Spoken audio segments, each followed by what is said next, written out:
Лауреат конкурса молодых исполнителей имени Рашита Вагапова певец Артур Шугаепов в Нурлате впервые. В его репертуаре в основном народные песни. Перед зрителями Артур исполнил и эстрадные.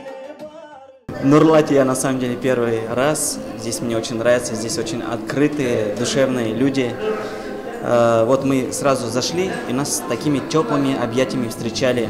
Что мы хотим донести до зрителей? Мы хотим донести, наверное, любовь к родине, любовь к родителям.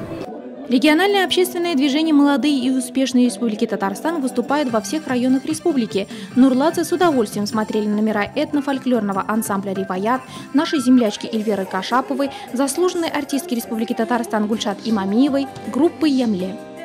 После работы я пришла на концерт. Очень хороший концерт, талантливые, красивые, такие красивые песни. И сами поем, и сами отдыхаем вместе с ними.